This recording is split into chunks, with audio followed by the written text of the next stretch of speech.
Како хвалиха Бога и спечелиха благоволението на всички люди, а Господ всеки ден прибавяше към тях онези, които се спасяваха. Нека да кажем амин. Вижте, има някъде, където пишеха, че всички идваха и оставаха всичко пред нозете на апостолите. И аз вярвам, че това време идва много скоро. Искаш, не искаш, от тази деноминация, другата църква, Бог ще нас събере в едно.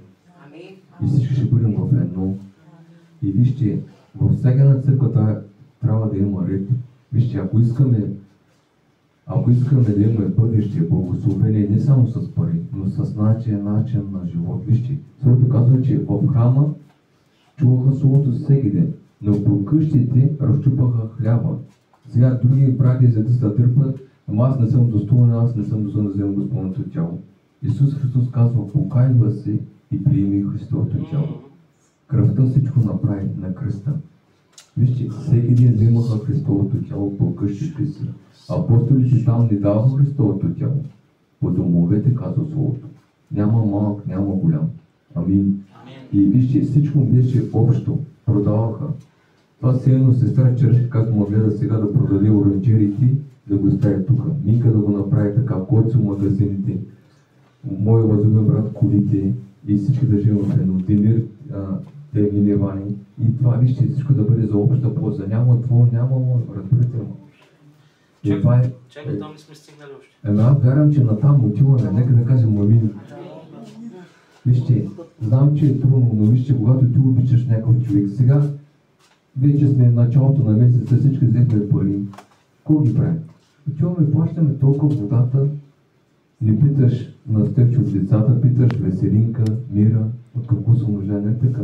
Исус иска да даваме за Неговото дело, за Неговото царство, да расте това царство. Вижте, ако не подобрим младежите, тази църква умира, разбирате ли ма? Целта е, вижте, тези хора, че своя начин на живот докосваха другите хора на покаяние. Нека да кажем амин. Сега спирам до тук, давам думата на Божия човек. Нека да се справим да ръкопляскаме, да го посрещаме най-толкова. Слава на Господа! Аз мислите да предоставяме всеки един минут, всяка една стотинка, Господи, което посято за Тебе, за Твоето дело, Господи, моля Те в името на Исус Христос. Помножи, Господи, тези, които нямат, Господи, сами тяхните нужди, Господи, които имат проблеми, Господи, финалните, Господи, заедно, Господи, изпрати ги там, изпрати ги тази вечер, Татко Исусе. Отвори всяка една малко сметка, Господи, за Твоя слава и прослава, Господи. Научи ни както е жертваме да даваме, Господи. И всички казваме амин. Амин. Алелуя, Исус.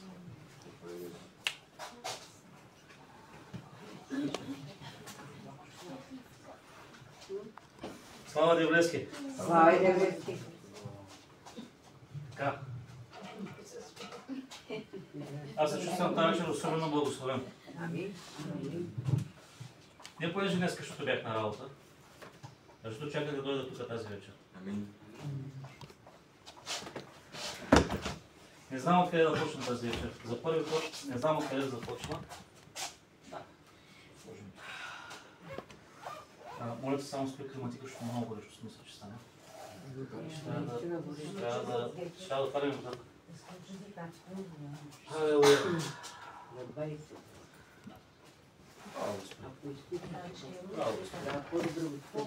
Така.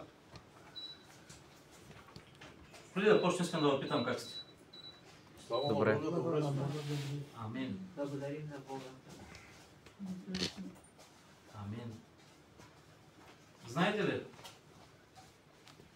снощи, докато говорих в библейското училище, след това си легнах, бях много изморен, исках да спя. Тялото ми искаше да спи. Обаче това, което започнах да говоря снощи, имаше продължение. Не знам от вас кои бяха в библейското училище, знам, че брат Стефан беше. Не знам някой друг дали е влизал в библейското снощи.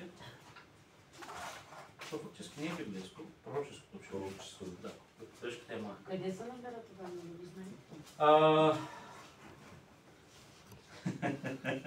Чудесен въпрос. Те са в едно приложение Zoom и тази ти пратят покана. Брат Стефан ще обясня. Така, докато с нощи обаче аз говорех, не можех да заспа. Тоест, легнах да спа с идеята, че ще спа. Не знам дали сте имали случаи да си легнал в леглото и на моменти да усещаш неща, които са извън мястото, в което си. Не знам дали сте имали такива усещания. Сега няма да влизам в подробности. Аз благодаря на Господ за всичко, защото днес имах един благословен ден с Господ.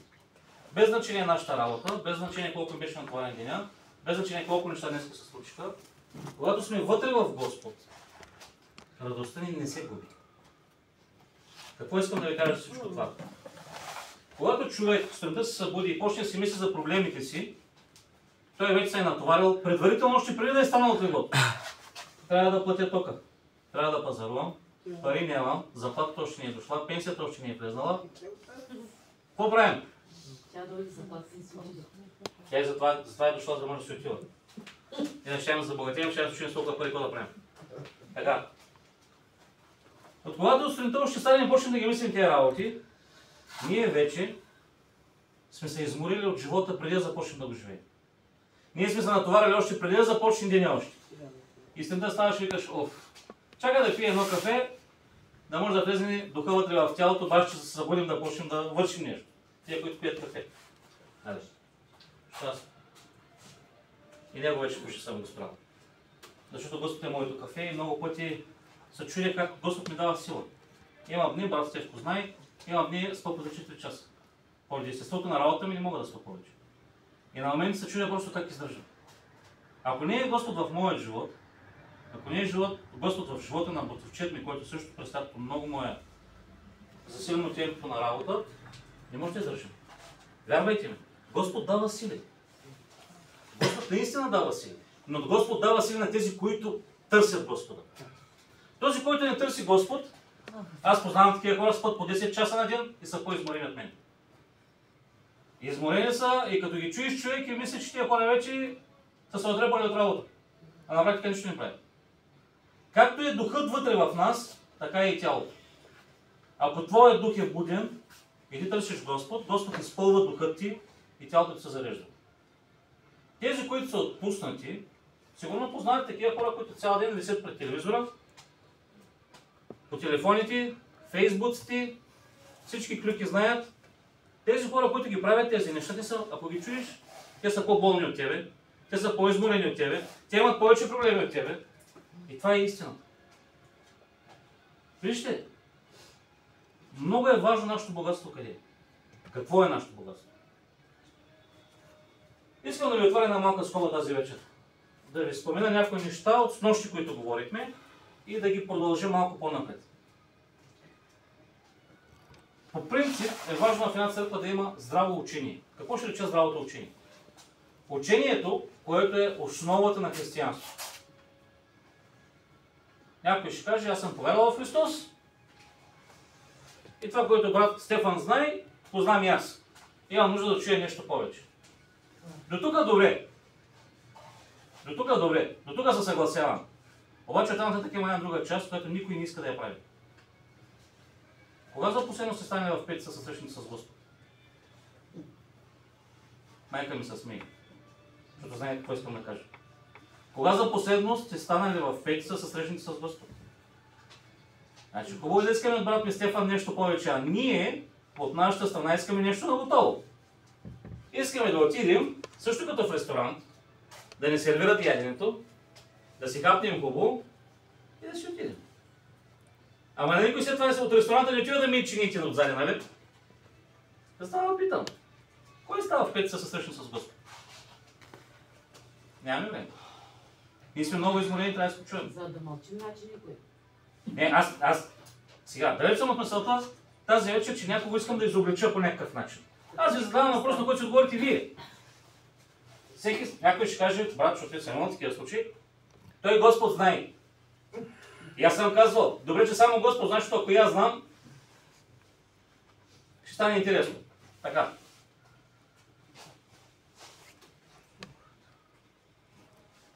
През годините, докато бях в служение, в църквата, в която аз се родих, имаше неща, които не ми харесаха в моя пастор. Той също беше човек, имаше негови слабости, имаше моменти, когато и той беше много слаб. духовно и това нещо се лечи. Когато един човек се качи на амвона, може 2 часа да говори, но да говори само приказки. Когато някой е изпълнен със Святия Дух, това нещо се вижда, то не може да се скрие. Тук вече сме имали такива събирания, знаете за какво говоря, нали? Аз мога 2 часа да ви направя проповед, без да си отворя Библията. Да ви поредя стихове и всичко. Това няма полза. Няма да запомните абсолютно нищо, след 2 часа ще излезете и се правите абсолютно всичко. Но ако Святия Дух слезе и водопости всичките, вие се правите и в следващите 3 дена, аз заверявам, че в 5 сутринта статия срещате с Господ. Разбирате каква е разликата, нали? Смятам, че говоря лесно и разбираемо на всички. Сега, искам да отидем в Битие, в самото начало искам да отидем. Има една много интересна част, аз която я обичам. И съжалявам, т.е. не съжалявам, бих искал да бъда на мястото на Адам. И се взе почалата тази вечер. Има ли това лампанете? Не е молитва, защото... направо стана дело. Така, ще четем от 5 глава на Битие. Сега, че разбирам всички си носите Библиите. Айде, отворете ги, щом ги носите. Ето ли да за другия път ще ги вземете, верно.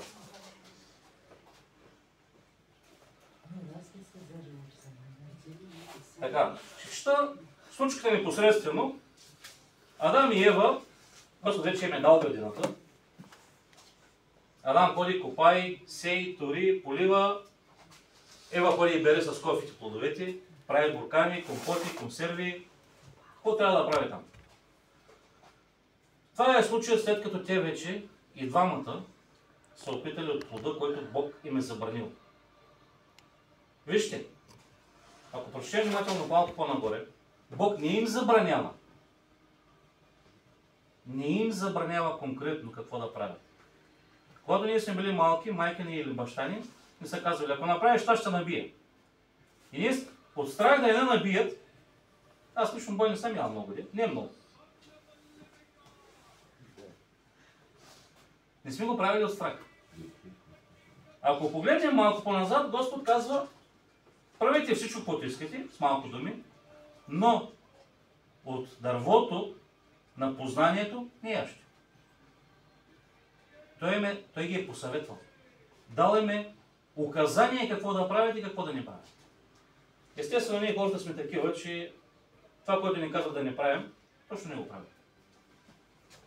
Така, и Адам и Ева, потикнати от дявола, който се е преобразил като змия, знаем какво става, и от плода. Искам точно тук да се спрем на тази част. Да се поставим ние на тяхното място тази вечер. Аз, когато чета Библията, съм ви казвал, че искам, когато чета Библията, да я разбирам. Не да я науча на Исус, а да разбира какво се е случило на практика в онзи момент. И аз се поставям на място на Адам тази вечер. Чета от 3 глава.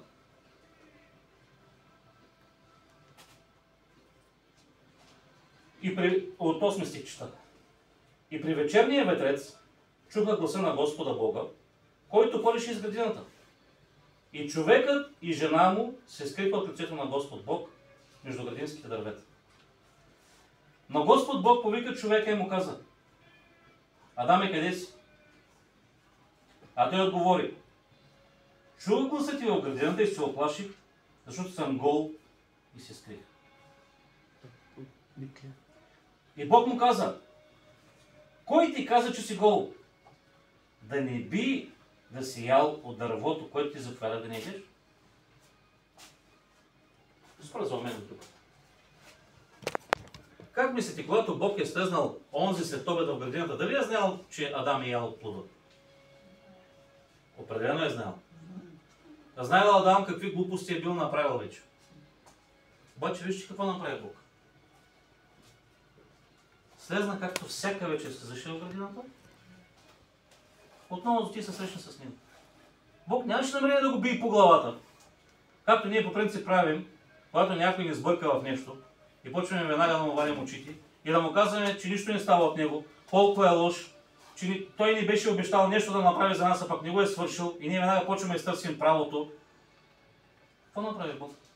Слезна както всяка вечер се зашил. И го повика, защото всяка вечер, вижте какво ставаше. Преди да стане грехът, Адам с Бог всяка вечер се разхождат по градината. Всяка вечер, ние не знаем колко време е, но знаем, че Адам е живял около 860 години. До 120-та година те все още не са имали деца.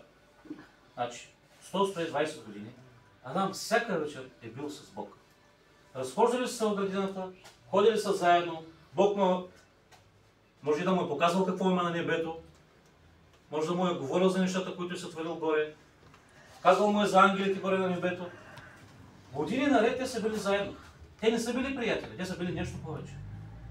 Създателят и неговото създание. Бащата и синът, защото Адам е бил първородният от всички. Той е бил първият човек. Синът на Бог е бил. В продължение на 100-120 години те са били заедно всяка вечер. И по навик Адам, понеже вече толкова години е бил със Ева, решил да послуша жена си, а не да послуша Господ. Първата грешка. Когато човек дълго време ходи на църква, си казва, аз толкова години вече ходя на църква и нещата ги знам. Аз ги разбирам добре нещата вече. Познавам Библията, чета Библията, обаче забравяме какво ни е казал Господ. И там се получава и това разбъркване в нашия живот. Ние вече си мислим, че ги познаваме нещата добре. Защото ходим там 10 години на църква, знаем всички проповеди на пастора, всичко е окей. С Адам се е случило също нещо. 100-120 години той е бил с Бог всяка вечер. Всяка вечер. И аз просто предполагам, че времето тогава е било в съвсем друго измерение. Тоест, какво искам да кажа? Денят е бил много по-голям. Бил е много по-дълъг. В самото начало. Поради създаването на земята. Но няма да влизам в тази тема. Онази вечер пак са за Бог. Знаейки, че Адам вече се е грешил. Виждате ли каква е разликата, когато човек се греши на човек и когато човек се греши на Бог? Разликата е огромна. Бог не отива да го бие по глава. Бог не отива да го съди. Когато Давид се греши пред Господ, за цар Давид знаем, нали? Знаем цар Давид кой е бил. Най-силният цар на Израел. Бог му зададе един въпрос и му каза: искаш да дам в ръцете на хората или искаш да си в моите ръце? Какво избираш? И Давид казва: Господи, по-добре да съм в твоята ръка, защото ти си милостив, отколкото да попадна в ръката на хората. Хората ще ме унищожат. Давид го е знал много добре това нещо. Той е познавал сърцето на баща си. Той е познавал Божието сърце. Защото Бог, колкото и да е ядосан, чака от нас само едно нещо. Това, което е чул при Адам, и е чакал да чуят Адам. Какво е чакал да чуят Адам? Да излезе Адам пред него и да му каже: Господи, виж, ти каза да не идем от този плод, обаче ни ядат. Съгрешихме. Моля ти се, прости ме. Това беше напълно достатъчно, за да се оправи проблема. Ето, това е стъпката, която Бог чака от теб и от мен, когато влезнем в една такава ситуация. И вместо да се крием като Адам, вижте, той се е крил зад храстите. Толкова е бил умен и благословен като нас много пъти. Отива и се крие зад храстите, за дърветата и мисли, че Господ няма да го види там. Да, смешно е в момента. Те дървета не ги е създал Господ. Господ казва: моите очи обикалят цял ден, казва земята, която съм създал. Цял ден обикалят земята.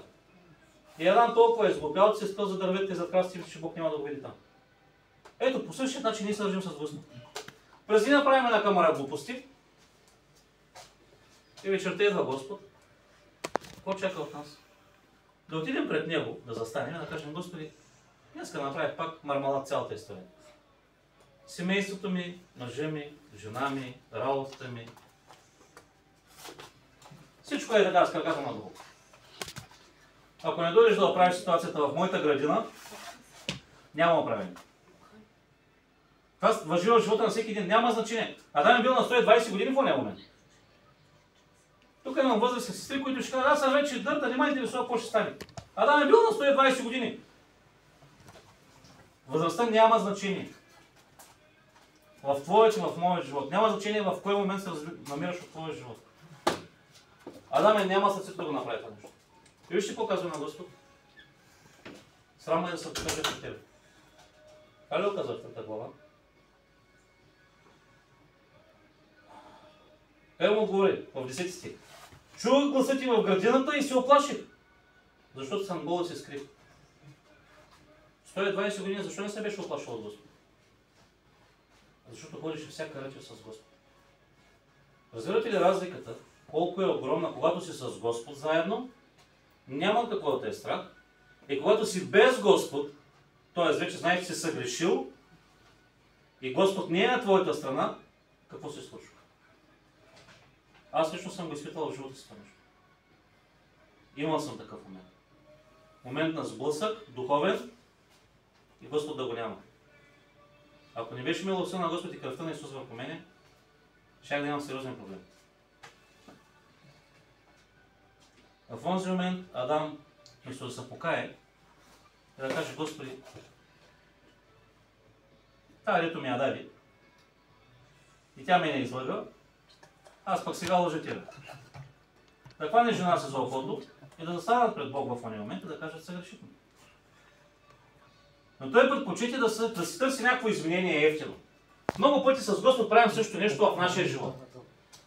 Опитваме се да му обясним, че ние сме имали правилната позиция пред Господ, а пък другият човек, който е бил, той е имал грешната позиция. Няма да забравя, една сестра се молеше от църквата на висок глас, месеци наред: Господи, мен няма промени и промени само мъжа ми. Не знам дали е била проведена, там Господ знае. Докато един ден вече не издържах.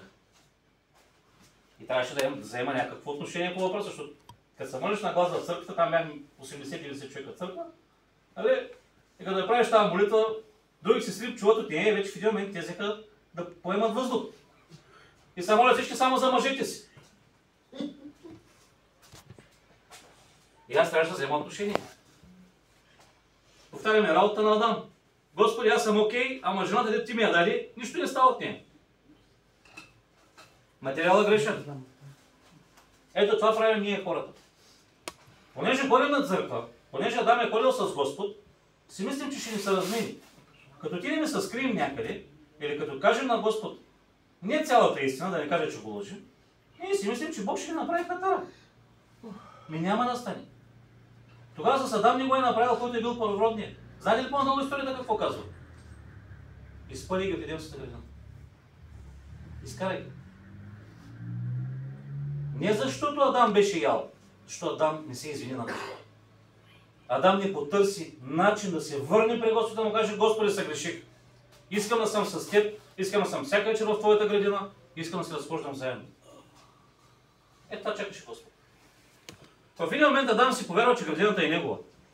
Що е собственика на градината. Много пъти си мислим ние по същия начин в нашия живот, че това, което имаме, е наше. Вчера сега може да кажем, той магазина е мой, защото го купим. Абе, твой е. А нотариално някак пише, че е твой. Обаче Библията пише нещо друго. Казва, ако тази вечер дявола казва: поиска душата. Какво ще му дадеш? Опа. Моят приятел на 37 години, преди 2 години почина от инфаркт в Сенес. С транспортна фирма, с камиони, с работници. Как му се беше засилил вече човека сериозно да работи. От първия инфаркт жена му след да го намери, замръзнал прилога. На 37 години. Където имаше големи планове да направи 100 камиона и да кара в цяла Европа. Сега на небето не знам какво прави. Дали на небето не знам даже изобщо да се е спасил. Какво искам да ви кажа? Адам си беше помислил също нещо, че градината е негова. Що ми га е дал Бог? Значи тази градина е моя и се прави каквото си искам с нея. Не става така. Дори и семейства, които ни дава Господ, ние много пъти си мислим, че жената е длъжна на мъжа, или че мъжът е длъжен на жената. Няма такова нещо. Няма такова нещо. Никой не е длъжен на никого. Ако ти имаш чувства към Господ Бог и не искаш да го нараняваш, трябва да имаш същи чувства и към твоята половина. Как казваш: тава моята, ще използвам думата, която не е правилна, тава моята глуповата жена, а пък казваш, че се молиш на Господ. Защото веднага мога да апострофирам някой и да кажа: ако тя е глупава, ти като си умен, защо си я взимал? Нали си много умен, що не си взимал на жена? Значи нема Бог е глупав и не знае какво трябва да даде на тебе? Или обратното го каза, защото има жени, както ви казах, не лепот, не го казахме нещо. Имаше една благословена сестра пак в нашата църква и си биеше мъжа. Идваше на църква, слагаше си кърпата на главата, беше много смирена, много се молеше в църква и се прибира вкъщи и мъжа на другия ден ходеше прибит. Съвсем сериозно ми говоря. За кой Господ говори? И какво се случва на практика? Ето това искам да ви кажа, че когато ти нямаш отношение с Господ и си търсиш някаква странична вратичка, губиш връзка с Господ. Господ се тръгва. И ти казва сега това, което съм дал, няма да го имаш. Защото ти си честен с мен. Много хора по този начин си губят духовното позиция пред Господ. Нямат позиция. И Господ не им чува гласа. Не, че не им чува гласа. Преди години, когато се роди синът ми, имах някакви въпроси към Господ и Господ много често ми е говорил чрез моят син. С примери, които аз не можех да ги разбера, Господ ми говори чрез моят син. Една вечер се молех и по време на молитва чувам гласът на сина си, който в другата стая спи. И аз ставам, както бях коленичил, ставам и отивам в другата стая. В къщата в Ахайна бях. И отивам в другата стая и сина ми спи. Викам нещо, не се пречува. Седам пак на колене и почвам да се моля. Втори път чувам гласа на моя син. И ми вика, тате. Ставам, отивам, гледам, сина ми спи. Викам нещо, не е нормално това нещо. Два пъти да ми вика сина ми и аз да ставам и да отивам да го гледам. А сина ми спи, аз го виждам, че спи, чувам го, че спи. Сядам пак на колене. И в ония момент Господ започва да ми говори. Както казва, ти чуваш гласът на твоят син. Така казва, когато ти викаш към мене, аз чувам твоят глас, защото си мой син. Знаете ли, когато го чуете от Господ, какво нещо, каква сила ви дава, какъв кораж ви дава? Знаете ли колко е важно да бъдем наистина угодни на Господ? И какво казвам угодни? Не казвам безгрешни, не бъркайте нещата. Адам направи една глупост. Не беше безгрешен. Чакаше просто Господ да отиде Адам пред него и да му каже истина. Се греши. Адам почна да му вади от 9 кладенеца вода и да му обяснява, че голяма работа сега, я да си оттам един плод и голяма работа. Пред Господ тези неща не стават. Ако искате да имате духовна тежест и в духовния свят да ви се чува гласът, връзката ви с Исус трябва да бъде специална. Какво искам да ви кажа? Когато се грешим, чуваме пред Него. Татко, сбърках, се греши. Защото след това идва Божието осъждение. И то не е осъждение, понеже Бог намрази, понеже Бог е праведен. Какво стана с Адам? Сега нека да малко по-много поставя.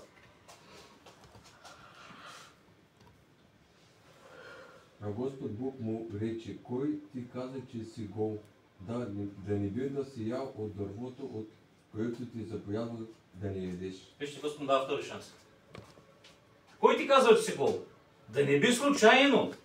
Вижте, Господ за него посрами, му дава втори шанс. Да не би случайно да си ял дървото. Чакайки Адам да каже, да бе, Господ, яда. Едно признание пред Бог. Ето това иска Господ. Иска да си честен с Него. Не иска да викаш силно, като се молиш. Не иска да даваш по 100 лева да можеш да си изкупиш греховете. Бог не иска нищо. Ти иска с Него да си честен. Да говориш с Него. И да му кажеш това, което наистина се е случило. Това е цялата истина. Да не би казва да си ял. Очаквайки с това нещо да потикне Адам, да каже, Господи, ядах. Ядах. Вижте Адам обаче по-надолу да поправи. Понеже и той като нас много благословен човек. Жената, която си ме дала за другарка, тя ми даде от дървото да ям. Днеска в семейството става абсолютно същия мармалат. Абсолютно същата история. Жените обвиняват мъжете си, мъжете обвиняват жените си, децата обвиняват родителите си, Нищо не се е променило. От тогава са минали между 6 и 7 хиляди години, от този момент, който четя. Нищо не се е променило. Точно. Непокорство. Точната дума е непокорство. И затова в новото поколение децата в момента са изпълнени с такова нещо. Защото на времето ние и нашите родители не са стояли пред Господ. Защото ако те са стояли пред Господ, това проклятие Адамовото щеше да отпадне, за което с нощ ще говори. Това проклятие щеше да отпадне и ние вече следващото поколение щяхме да влезнем в благословение. Но понеже нашите родители не са стояли в Господ, ядени, пиени, кючеци, сватби, новобрански, давай вате яко, колкото може, не ги интересува това нещо. И затова на нас се е прехвърлил този грях и продължава. Но ако ние застанем пред Господ и започнем да бъдем честни, а не да правим неща, които е правил Адам, и всички след него това, което са правили, защото те са наследили от Адам този грях, всеки един от нас в момента, когато се ражда едно бебе, което се ражда в момента, автоматично наследява грехът на Адам. Непокорството. Непокорството го наследяваме автоматично. Той е в ДНК-то ни вътре. Защото той е първият човек и се предава на всички останали поколения. Без значение. Англия, Турция, България, Узбекистан. Всички хора, които се раждат на тази земя, произхождат от Адам. Първородния. И всичко това е в нашия живот. От нас вече зависи, когато ние ще застанем пред Господ и как ще започнем вече да разговаряме с Господ. Ако вземем позицията на Адам, тая дето си ми я дал, тя ме накара да ям. Защото имаш една такава сестра, пак се връщам назад в годините. Имаше една сватба светска там, където живеехме. И те отидаха, поканили ги, всичко хубаво. Тя сватбата е хубаво светска.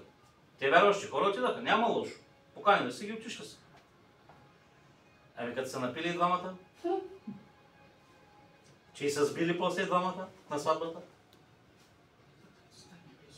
Като стане весело, викаш. Не знам. На алкохол може малко за стомаха. Не само стомаха, излекували са всички вътрешни части. И питам аз за фония момент, с какво засвидетелствате, че си християни? Някой ще каже, християните не пият. Не е вярно. Те, които го казват, не познават Библията. Апостол Павел казва, на Теофил дава точни инструкции. Казва, дали когато имаш проблеми с стомаха, пий по-малко вино, казва. Защото казва, пийте, но не се опивайте. Значи аз мога да изпия даже 50 грама ракия. Но това не означава, че ако изпия едно шише, ще е същата работа, защото вече не се изпълвам със Светия Дух, ами се изпълвам със спиртния дух. Духовите са различни. И вече там вече почват да говорят различни духове. Няма да се отклонявам от темата тази вечер. Какво искам да ви кажа за всичко това? Ако ние сме за пример като християни и ако ние сме с Христос, в нашия живот това нещо се личи. Ще ви дам днес един пример. Трябваше да отида набързо до Димитровград и да се върна. Трябваше много бързо да се върна. На тръгване от Димитровград трябваше да спомена на бензиностанция да заведе малко гориво. Да сложа нафта в буса. Спирам на бензиностанцията, възрастен човек, над 60-65 годишен човек, който още работиш. Викам на твоите години, викам браво, викам, имаш още сили, викам да работиш. Вика налага се, казва, защото пенсията вика не ми става. И му казвам на човека, викам, Господа да благослови ти да иди сега. Човека се обръща и ми вика, защо викам благославяш? Викам, защото така викам е редно.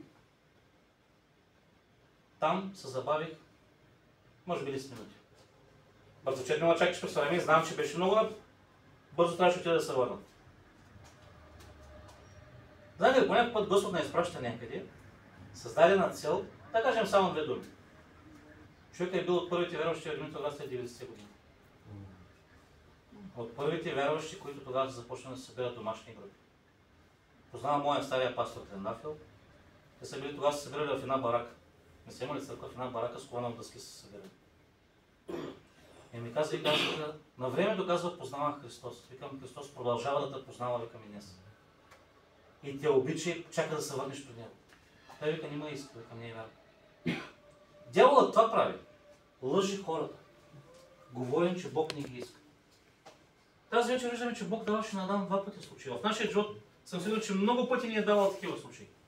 Много пъти ни дава такива случаи. Когато се грешим, да можем да се покаяме, да се върнем при Него. Защото Бог знае след това какви са последствията. Дайте да видим какви са последствията за тях. Няма да чета за всички неща, които ще се случат. Ще мина директно към тях. Тогава Господ Бог каза на змията: понеже си сторила това, проклета да си между всеки вид добитък и между всички полски зверове. По корема си се влачиш и пръст ще едеш през всички дни на живота си. Няма да се спирам този стих, защото това е една цяла отделна тема. Ще поставя вражда между теб и жената и между твоето потомство и нейното потомство, и то ще ти нарани главата, а ти ще му нараниш петата. Това е пророческо слово, което казва по-късно и в Исаия. На жената казва: ще увелича болките по време на бременността.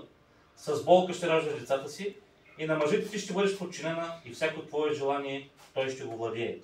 А на човека му каза: понеже си послушал гласът на жена си, а не моят глас, и си ял от дървото, за което ти казах да не ядеш от него, то проклетът ще бъде земята заради теб. С скръб ще се прехранваш от нея през всички дни на живота си. С скръб има предвид труд, мъка, пот, блъскане, докато тази земя произведе. Разбирате ли в Едемската градина каква е била земята? Тя не е била твърда. Поради Божието благословение земята е била винаги рохкава. Падало е семенцето от дървото, и на другата година вече имало ново дърво с нов плод. Тя не е ставала твърда, не е имало треви, не е имало плевели, не е нужно било пръскане. Когато си в Божието благословение, не е нужно да се трудиш много, за да изкараш. Адам е живеел точно в тази градина. И малко по-надолу какво става? С пот на лицето си ще ядеш хляб, докато се върнеш в земята, защото от нея си взет, понеже си пръст и в пръста ще се върнеш. И човекът наименува жена си Ева, която означава живот, защото тя беше майка на всички живи. И Господ Бог каза, Господ Бог направи кожени дрехи на Адам и на жена му, и той ги облече. Първите дрехи ги е създал Бог за тях, за да знаят как да си ги правят. Ще 23 стих, който е най-важен. Затова Господ Бог ги изпъди от Едемската градина да обработват земята, от която беше той взет. Така той изгони Адам и постави на изток от Едемската градина херовими и пламенен меч, който се въртеше, за да пазят пътят към дървото на живота. Какво беше наказанието на Адам? Беше върху него, беше върху жена му, беше и върху земята, която ги храниш. Разбирате ли, че когато ние не сме с Господ, ние сме отеснени в семейството си, без значение дали си мъж или жена, в работата ти, в финансите ти и в взаимоотношението с всички останали хора. Още тогава Бог го е поставил това нещо. И това преминава от едно поколение в следващото и в следващото и в следващото. Амин. Слава на Господа. Така. Почти накрая съм. Приключвам. Снощи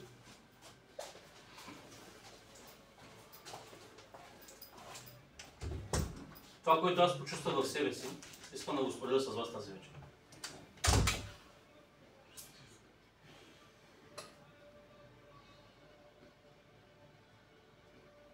Аз не знам Адам какво си е говорил с Господ в продължение на 120 години. Може би един ден, като отида на небето, Бог ще ми каже или ще питам лично Адам. Но аз лично искам да бъда също като Адам, всяка вечер да ходя с Господ заедно. Аз го искам за себе си. Не го искам за да правя чудеса. Не го искам за да бъда в нещо по-специално. Ако не се науча на земята да живея с Господ Бог, ако на земята не прекарвам с Господ, на небето няма да прекарвам с Него. Връзката ми трябва да започне тук от земята с Господ. През целия ден имаме време да правим всичко. Имаме време да си прегледаме Фейсбука, да си гледаме телефоните, да гледаме новините, да гледаме някой турски сериал, между другото. Време имаме за абсолютно всичко. По 3 пъти на ден едем, айде ако нямаме много време, едем по 2 пъти само. Имаме време за забавление за нас много. Нямаме време за Господ обаче. Нямаме време за Господ. И оттам започват всичките ни проблеми. Затова семействата ни вървят на добре. Затова в работа ни вървим добре. Заради това финансите ни вървят. Вижте, докато Адам беше в Едемската градина, работеше съвсем малко и имаше от всичко. В края обаче Бог показа, какво му каза? Ще върна в земята, от която съм те взел пръста, за да създаде Адам. Не е била от Едемската градина. Едемската градина е била част от небето, слезнало на земята. Разбирате ли? Не е било специално място оградено от Господ. Една част от небето Бог го е свалил на земята. И Адам е бил поставен вътре да живее. И затова след като го изпъди навънка, каза, поставила и ангели и огнен меч да пазят това място. Защото това място е било част от небето тук на земята. И Адам казва, го върна в земята, което го е взел, отиде там да си вади хляба, там да прехранва семейството си и там да се води. Ние избираме в нашия живот къде ще прекараме на земята, в Едемската градина или извън нея. Ако си в Едемската градина, всяка вечер ходиш с Бог, Той благославя всичко, до което се докоснеш, и всичко ще бъде чрез силата на Господ. Ако не прекарваме обаче времето с Господ, живеем навънка извън Едемската градина, в проклятието, в болката, в скръбта, в неразборията, в караниците и с труд и мъка, казва, трябва да си вадим хляба. Разликата, виждаме, всички сме разбрали тази вечер каква е. Следно всичко е ясно тази вечер. Ние решаваме с кого ще бъде. Нека да се помолим. Ора, машите, раба, сам да решим. Ще моля да се изправим, защото може някой да му се допреспи, докато се молим и да падне от стола. Затова, че по-добре нека да се изправим, да дадем хвала на Господ. Някой може да си дигне ръцете да благодари на Господ тази вечер. Аз лично искам да му благодаря за това, че искам и той ми вкарва желанието да бъда с него. Че не искам да съм като Адам, а искам да бъда като Божий син.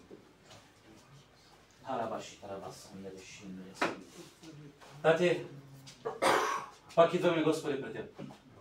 Защото Ти си нашето убежище, Ти си нашият щит, Ти си нашият роб на избавлението, Ти си всичко, Господи, което имаме. Тати, тази вечер идваме пред Теб, Господи. Защото аз не искам никъде другаде да ходя, освен пред Теб, Господи. Защото Ти си моят Господ и аз съм Твоят син, Господи. Твоите деца тази вечер са събрани на това място, Господи. Всеки един от тях, Господи, има нещо, което носи в сърцето си. Всеки един от тях носи по един товар, по едно бреме, по едно проклятие, по една болест, Господи. Всичко това, което носят, Господи, наследено от техните родители, Господи. Тази вечер, Татко мой святи, всеки един от нас, въз основа на неговото съгласие и желание, Господи, идва пред Теб, Господи, и изповядва, че не иска да бъде като Адам, Господи, правовратен.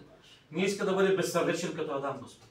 Аз знам, че всеки един от тях тази ще иска да влизат в Едемската градина, Господи. Да започнат да живеят с Теб, да започнат да ходят с Теб и да започнат промяната първо от тях самите си, Господи.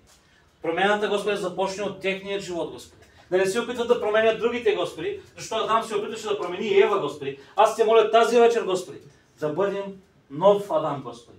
Да имаме ново сърце, Господи. Сърце, което, Татко мой святи, да застане пред Тебе и да каже, Господи, аз се греших. Аз, Господи, я да отплода, Татко мой святи, се греших. Заставам пред Тебе, Господи, че не успях да опазя семейството си, не успях да опазя мъжа си, не успях да опазя жена си, не успях да опазя децата си, не успях, Татко мой святи, да поправя семейството си и домът си, Господи. Не успях да оправя, Господи, финансите си, Господи, защото не ги доверих на Теб. Аз смятах, че с моята работа, с повече работа ще мога да ги оправя, Господи. Господи, прости ме, се грешим. Че не Те оставих в моята градина да влезнеш. Прости ме, че не Те оставих в моята градина да влезнеш, Господи. Аз се опитвах, Господи, всячески аз да оправя моята градина по моят начин, Господи. Татко, прости ми, моля Те. Искам, Господи, всяка вечер, когато се за Господи слънцето, и вечерния ветрец, Господи, слезни. Да започнеш, Татко мой святи, да седеш в моята градина, Господи. Моята градина има нужда от Теб, Господи. Моята градина вътре в мен има нужда от Тебе, Господи. Моята градина има нужда от Теб, Господи, да започнеш да влизаш вътре в моята градина, Господи. И да започнеш, Господи, да оправиш, Господи, тези големи буци пръст, които има, Господи. Плевелите, които са пуснали корени, Господи. Дърветата, които не са от Теб, да ги изкорениш от моята градина вътре в мен, Господи. Искам, Господи, да стана ново създание. Искам да стана нов човек, Господи. Искам да започна ново с Теб, Господи. Не ме интересува какво казват хората. Не ме интересува какво казват хората. Не ме интересуват моите близки какво казват, Господи. Аз искам да бъда с Теб. Аз искам на земята да започна да живея с Теб. Искам на земята да започна да ходя с Теб. Татко мой святи, моля Те, ела в моят живот, Господи. Ако Ти не дойдеш в моят живот, моята градина, Господи, ще стане пуста, Господи. Земята ще стане пуста, Господи. Треви и плевели ще обаждам, Господи. А ние не искаме да живеем такъв живот, Господи. Искаме да видим лицето Ти, Господи. Искаме да видим лицето Ти, Господи. Да видим лицето Ти в нашия живот, в нашите семейства, в нашата работа, в нашето ежедневие, Господи, Татко мой свети.